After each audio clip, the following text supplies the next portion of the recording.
Okay, շատ ուրախ եմ նորից ձեզ տեսնելու համար։ Շնորհակալ ենք Աստծուն, որ նորից մեզ հավաքեց այստեղ եւ շատ կարեւոր նյութ է այսօրվա ուսումնասիրությունը կոչվում է ուխտի հավատ։ Որ մենք ուխտի, որտեղ շատեր ասում են կա հին ուխտ, նոր ուխտ, չէ՞, այդտեղ չի նշում, ասում են ուխտի հավատ։ Հիմա պարզենք։ Սկզբում կարդամ Ամբակում 2:4-ը կամ չէ։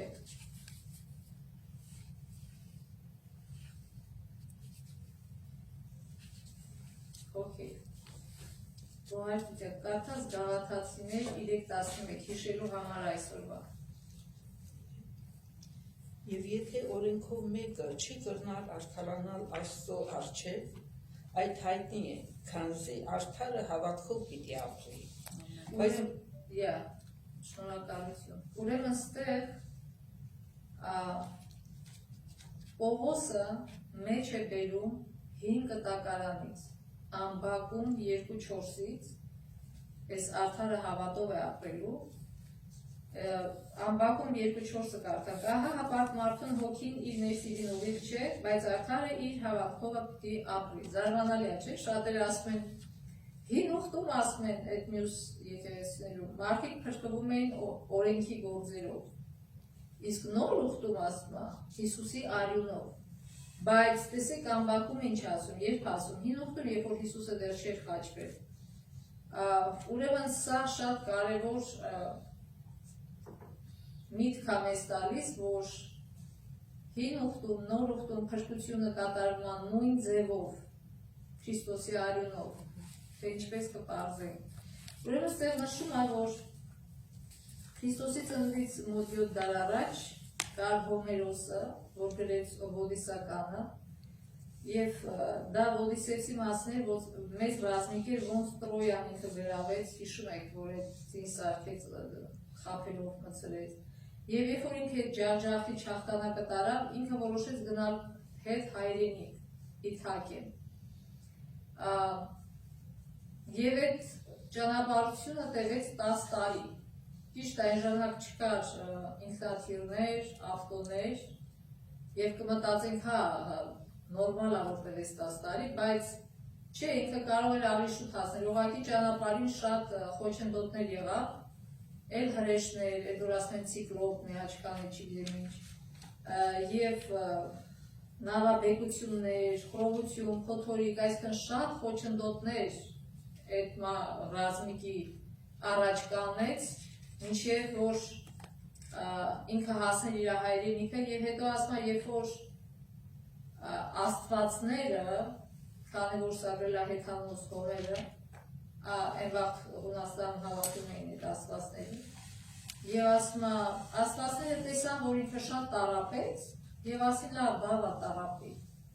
Եկեք իրան թույլ տան, վերջապես կանացնենք այս ամեն ինչը եւ թույլ տան, որ ինքը հասնի իր հայրենիք եւ ինքը հասավ, 10 տարուց հասավ։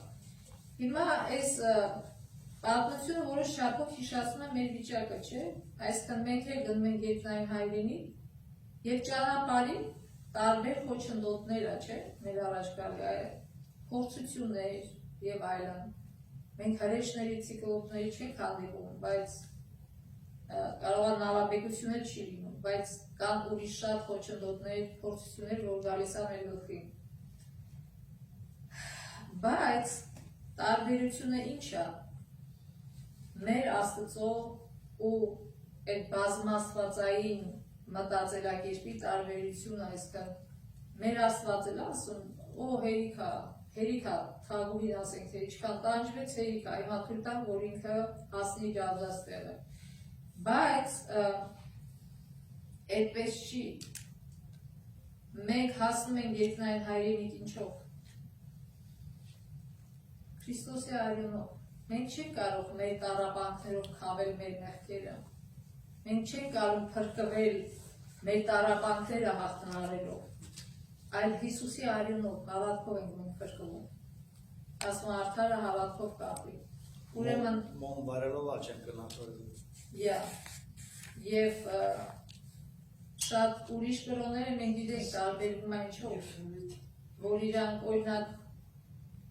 մուսուլմանության մեջ ինչ կա, ասում է, երբ որ մեղք ես գործում, մի քանի հատ բարի գործ գործի, որ այդ մեղքը ներվի։ Այսինքն ամեն մեղքը ունի իր դինը։ Չգիտեմ, որ մեղքի համար քանի հատ բարի գործ պիտի անես, բայց այդ լրիվ հեռու է Աստծուց, ճշմարիտ Աստծուց եւ ճշմարիտ կրոնից։ Ստեղ միաշաբթիում մեծամասամբ White-ի գրվածքներից է բերում վկայությունների եկեղեցու անմարհատոր երկրորդ, որտեղ ինքը խորհուրդ է տալիս, որ մարդիկ ամեն օր խորհեն, հիշեն Գողգոթայում ինչ կատարեց Հիսուսը, ինչի է մեզ դա պետք։ White ասում է, որպեսզի մարդիկ ունակ լինեն լիարժեքորեն ընկալելու այն մեծ զոհի կարևորությունը, որն արվեց երկնքի փառահեղության կողմից մարդու փոխարեն մահանալով, այն ժամանակ փրկության ծրագիրը կմեծարվի եւ Գողգոթայի մասին խոհերը քրիստոնյայի սրտում կարդացնեն քնքուշ, սուրբ եւ կենթանի հույզեր։ Այսինքն, եթե մենք իրոք ուզում ենք ընդունենք Քրիստոսին որպես մեր փրկիչ, մենք ինչ պիտի անենք։ Մենք պիտի տեսնենք, թե ինքը ինչ արեց մեզ համար։ Եվ շատերը մտածում են, որ մարդը ինքնաբերաբար է հասնում այն մտքին, որ հասկանա, որ ինքը մեղավոր է եւ փրկչի կարիք ունի, չէ՞, մեղք իրագործում։ Եթե մարդկանց մեծամասնությանը հարցնես, նրանք ասեն, չէ, մենք շատ լավ մարդիկ ենք, ինչ եք արել, ինչ վատ բան եք արել։ Բայց երբ որ Քրիստոսի կյանքը կարդում ես, երբ որ Քրիստոսին ուսումնասիրում ես, այդ բոլորը ազդում է մեր վրա, մենք չենք կարող ինքնաբերաբար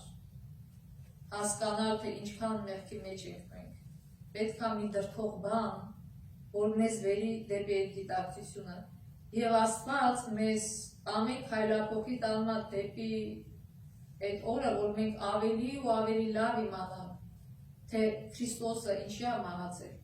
ինչից է փրկել մեզ։ Մենք ասում ենք Քրիստոսը փրկել է մեզ, ինչից է փրկել։ Մեղքերից, այո։ Այսինքն շատերը պատկերացնում են, որ Հիսուսը փրկում է մեզ այս աշխարհից, այսինքն գալու է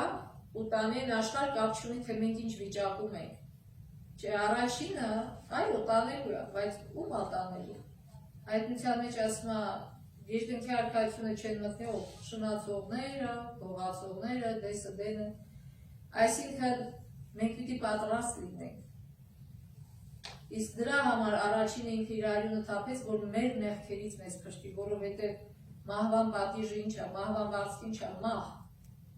Այսինքն, եւ որ Ադամն ու Եվան մեղք գործեցին, իրանք շանսը կորցրեցին։ Իրանք կորցրեցին հավիտյան ապրելու շանսը, մաքուր ապրելու շանսը, առաջինը։ Եվ Աստված ինչ արեց։ Դեն չնետեց մեր մոլորակը։ Ինքը կարար է դիանել, բայց ինքը ինքան էր սիրում, որ ինքը իր որդուն ուղարկեց, որ փրկագնի, իր իսկ ստեղծածը փրկագնի։ Այսինքն ինչ տվեց, մեզ տրվեց երկրորդ շանս։ Այս մեր կյանքը, որ մենք ապրում ենք այս կարճ կյանքը, մեր ընտրությունը կատարելու համար, էլի եղել է իր շնորհիվ Հիսուս Քրիստոսի զոհի,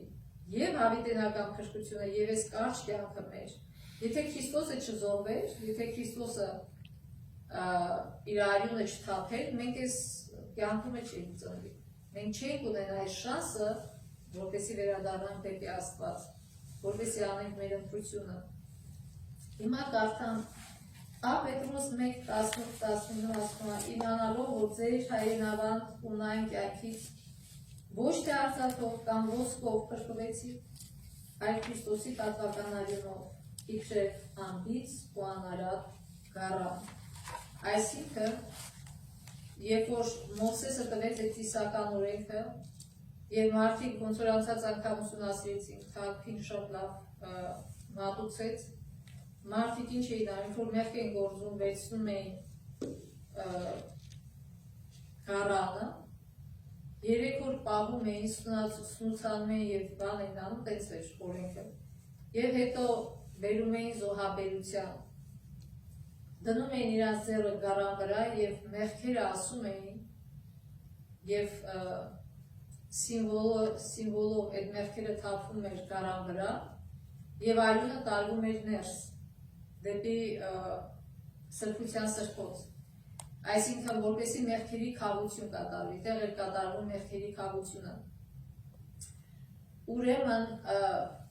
ինչ էր խորհրդանշում ես գարում, մենք ասենք, չէ, խորհրդանշում էր Հիսուսին, երբ որ Հովհաննես Մկրտիչը տեսավ, Հիսուսին ինչ ասեց, Հիսուսի մասին, ահա, Աստծո գառը, շատ պարզ։ Այսինքն, երբ որ իսկական կերպար եկավ, այդ նախակերպար էլ իմաստուններ չէ, երբ որ զոհը բերվեց խաչի վրա, այն որ խորհրդանշում էին այդ ոչխարները, այդ գառները, ուրեմն դա արդեն իրավորվեց խաչի վրա, իսկական գառը եկավ մահացավ, և մեզ հրկում այնչով հավատքով, ինքը ասում է հայրենավանդ ունայն կյանքից, ոչ թե արծաթով կամ ոսկով, այսօր շատ մարդիկ ուզում են խողով կնեն իրանց փրկությունը, չէ՞։ Օրինակ Հայաստանում եկեղեցիներ են կառուցում, և կարծում են դրանով քավում են իրանց մեղքերը, և շարունակում են այդ մեղքերը գործել ունեն։ Արդյոք եկեղեցին սարքելը կքավի իրանց մեղքը, ոչ, չի քավի։ Այսինքն կարևորը թե քո կյանքի որակը փոխվում արդյոք, թե չի փոխվում։ Այդ է ցույց տալի դու իրոք ապաշխարես, թե չես ապաշխարել։ Եվ մենք ունենք հավիտենական կյանքի խոստումը, որովհետև միայն Հիսուսը կարող է վերականգնել այն խզումը, որի պատճառով հենց սկզբից մենք կորցրեցինք հավիտենական կյանքը և իր զոհով նորից կրկնենք, որ մենք ստացանք երկրորդ շանսը։ Հիմա կարդանք Ծննդոց 15:6-ը,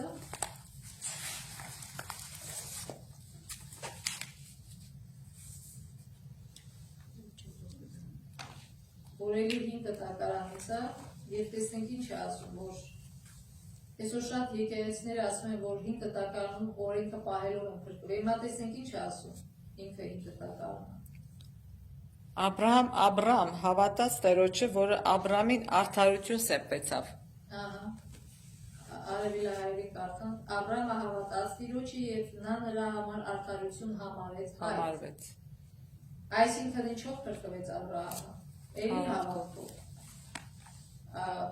ոչ թե գործերով, այդ չի նշանակում, որ գործերը չպետք է ունենաս։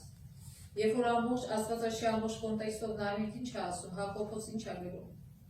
Ասում է, դու ցույց տուր քո հավատը, ես էլ իմ հավատը ցույց տամ գործերով։ Այսինքն գործերով դու չես փրկվում, բայց քո արած գործերը ցույց է տալի դու իրոք հավատում ես, թե չես։ Եվ չեմ հիշում Պողոս թե Պետրոս Առաքյալն է գրել, որ դու հավատում ես, օքեյ, սա դևերն էլ են հավատում։ Ինչ օգուտ քեզ այդ հավատքից, եթե միայն հավատում ես։ Այսինքն քո կյանքը ցույց չի տալի, որ դու իրոք Աստծո հետևից ես գնում։ Եվ եթե միայն հավատքով լիներ, դևերն էլ են հավատում, ուրեմն դևերն էլ էլի իրավունք պիտի ստանային վերադառնալու երկնքի արքայություն, չէ՞։ Եվ Սատանայի ամբողջ կռիվը այդ է։ Ասում ես մարդիկ էլ են մեղավոր, ես էլ եմ մեղավոր, ինչի ես իրանց ներում տանում, ինձ ինչ ես ներում տանում։ Դրա համար Աստված ինչ է ցույց տալի, փաստեր, ինքը մեր լոյերն է, ինքը ցույց է տալի փաստեր մեր կյանքից, որպես ինքը իզուր տեղը, իմ անունը չի, այսինքն հավատը իզուր չի եղել, ինքը իր կյանքով ապացուցել, դու քո կյանքով չես ապացուցում, Սատանան լցվածաշարությամբ և շարունակում է իր չար գործերը, չէ։ Հենց Աբրահամին վերցնենք, երբ որ ասում է արդարություն համարվեցավ նրանց, հետո դրանից հետո, այսինքն Աստված հետաքրքիր է, որ դրանից առաջ էր ասում Աստված, որ դու որդի կունենաս, չէ։ Եվ ինքը, բայց իր հավատը կաղում էր, որովհետև ինքը լսեց Սարային և վերցրեց և իրանց վերցրեց Հագարին իբրև որպեսզի որդի ունենա, և իրանց մտքում ինչ էր, ծերանում ենք, վաղը միսօր այդ ոնց է լինելու։ Այսինքն Աստված թողում է մենք հասնենք այն կետին, որ ոչ մի բան արդեն մեզնից կախված չի, որ ամեն ինչ կախված Աստծուց, 100 տարեկան էր արդեն Աբրահամը, Սարան 90 տարեկան էր, եւ հնարավոր չէր, բայց փառքասու իրանք հավատացին եւ այդ իրագործվեց իրաց կյանքում։ Բայց էդի մի կողմ դրած, եթե սա Իսահակը ծնվեց, հա, իր այդ Աստծո խոստումը կատարվեց։ Բայց եթե պատկերացրենք, որ հետո երբ որ Աստված իրան ասեց, երբ որ պահը եկավ, որ ինքը գործերով պիտի ապացուցեր իր հավատը, չէ՞։ Ասեց վերջա այդ քո միածին որդուն եւ զոհ մատուցիր։ Իրականում Աստծո մտքին ինչ էր։ Ինքը ուզում էր ծանոթացնել Աբրահամին փրկության ծրագրի հետ, չէ՞։ Որովհետև երբ որ ինքը տարավ զոհ մատուցելու իր որդուն ինչ եղավ։ Հրեշտակը ասեց բավ է, մի բան արա եւ ցույց տվեց այդ գարանը, որ մեռնելու էր իր ատողու փոխարեն եւ մեր բոլորի փոխարեն։ Այսինքն ինքը ծանոթացրեց Աբրահամին փրկության ծրագրի հետ, թե ով է իրականում մեր փրկությունը իրագործելու։ Եվ հիմա պատկերացրեք, որ Աբրահամը ասի չէ, ինքը 3 օր գնում էր դեպի Մորիա լեռը եւ 3 օր կասկածների մեջ էր։ Անընդհատ հարցնում էր Աստծուց եւ պատասխան չկար, Աստված լռում էր։ Բայց ինքը կատարեց, եթե ինքը չկատարեր իր քայլը, արդյոք կհամարվեր, որ ինքը հավատքում։ Չէ։ Իրան կօգներ այդ հավատքը, որ ասում է նրա համար արդարություն համարվել։ Չէր օգնի, որտեղ մենք բոլորս շատերս ենք հավատում։ Բայց երբ որ դատաստանի առաջ կանենք, Հակոբոս ինչ է ասում, ասում արդարության օրենքով եք դատվելու։ Բայց էլի ամբողջ պատմությունը այն է, որ Քրիստոսի արյունը հնարավոր դարձրեց մեզ, որ մենք արդարանանք, այսինքն արդար գործեր անենք։ Մենք մեր մեղավոր էությունով կարող ենք արդար գործ անել։ Երբեմն կարող ենք, ու այդ գրում ասում են, ես ասել մարդն եմ կարա բանը լավ գործեր անենք։ Բայց Աստված ինչն է մոտիվն է ստուգում, մարդու դրդումը, թե ինչի է այդ մարդը անում։ Եվ ուրեմն, բայց երբ որ մենք այդ բարի գործը անում ենք շնորհքով, Հիսուսի տված շնորհքով, այսինքն ինչ է նշանակում, իր թափված արյունը մենակ չի մաքրում մեզ մեղքից։ Նաև շնորհք է տալի, որ մենք այդ մեղք չգործենք, որ մենք քիչ-քիչ այդ մեղքերից ազատվենք։ Եվ երբ որ ինչքան տարբերություն կար հին Աբրահամի միջև եւ այս վերջին Աբրահամի միջև, երբ որ ինքը իր ամենակարևոր թեստը անցավ, չէ։ Աստված ամբողջ բերեց կանացել, եւ երբ որ հիմա Սատանան ասի գիտես ինչ, այդ քո Աբրահամն էլ նույն ձևի մեղք է գործում, ոնց որ ես։ Աստված արդեն փաստ ունի, որ Աբրահամը հասկացել է, եւ ինքը իր գերագույն թեստը անցավ։ Եվ երբ որ Աստվածաշ չկարդում, կա ամեն մեկ իր թեստերը, փոքր թեստեր կա եւ կա գերագույն թեստ, մեր կյանքում էլ այդպես չէ։ Կան շատ խոշոր քննություններ, ասած, փորձություններ, որ երբ որ անցնում ենք, ինչ է, հաղթական ուղով ենք գնում, բայց մենք կարող ենք դա հաղթել միայն ինչով շնորհքով։ Եվ այդ էր խորհրդանշում, իր շնորհքը հենց այդ էր խորհրդանշում, որ ի վիճակի չէին ոչ Աբրահամը, ոչ Սարան, ի վիճակի չէին իրանք երեխա ունենալ։ Աստծո շնորհքով ունեցան։ Եվ մեր կյանքում,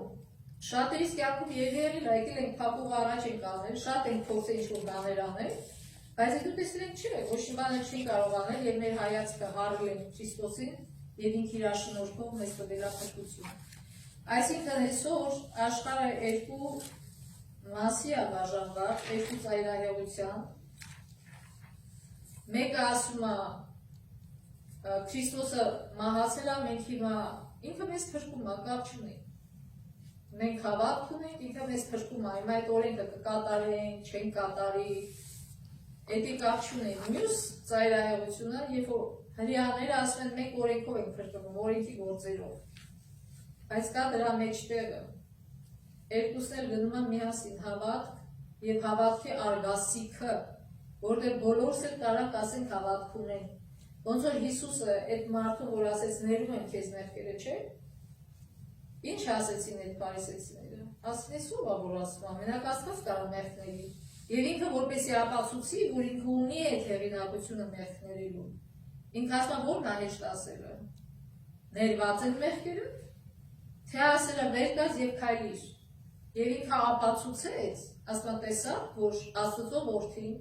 ի վիճակի է, այսինքն իրավունք ունի մեղքեր ներելու, որտեղ ինքը ապացուցեց այդ գործով, ինքը այդ մարդուն վեր կացրեց եւ քայլացրեց։ Հիմա նույնը մերն է, մենք ասում ենք հավատում ենք, բայց մեր գործերը ցույց է տալի մենք իրոք ընդունել ենք Հիսուսի շնորհքը, թե չէ։ Մենք չենք կարող կեղտոտ վիճակում գնալ երկին։ Մենք պիտի պատրաստ լինենք, որպեսզի գնանք երկին։ Հարսանեկան հագուստ պիտի հագնենք, որպեսզի գնանք երկին։ Ուրեմն թող Աստված մեզ օրհնի, որպեսզի մենք սթափ վիճակում ինչ որ Աստվածաշունչն ասում միշտ արթուն կացեք եւ հասնենք այն աստիճան, որ մեր Աստծո շնորհքով այդ մեծ թեստերը մեր կյանքի հավատքով հաղթահարենք։ Էսա, երբ որ հավատքով ես բարի գործ անում եւ երբ որ անում ես քեզ ինքդ մեծարելու համար, տարբերությունը էդի է։ Եվ Աստված տա, որ Ենովքի աստիճանի հասնենք, որ ասում ենք ամեն օր էր քայլում Աստծո հետ, ինչի, որտեղ ինքը արդեն գիտակցում էր, որ ինքը առանց Աստծո ոչինչ է։ Իր կապը, կախվածությունը Աստծոց գիտակցում էր։ Թող Աստված մեզ հասցնի այդ վիճակին, որ մենք հասկանանք, որ մենք ամբողջովին կախված ենք Աստծոց, թե մեր կյանքով, թե մեր ամեն ինչով, որ մենք չենք կարող բարի պտուղ բերենք առանց Հիսուսի առանց հավատքի։ Ամեն։ Ամեն։ Ամեն։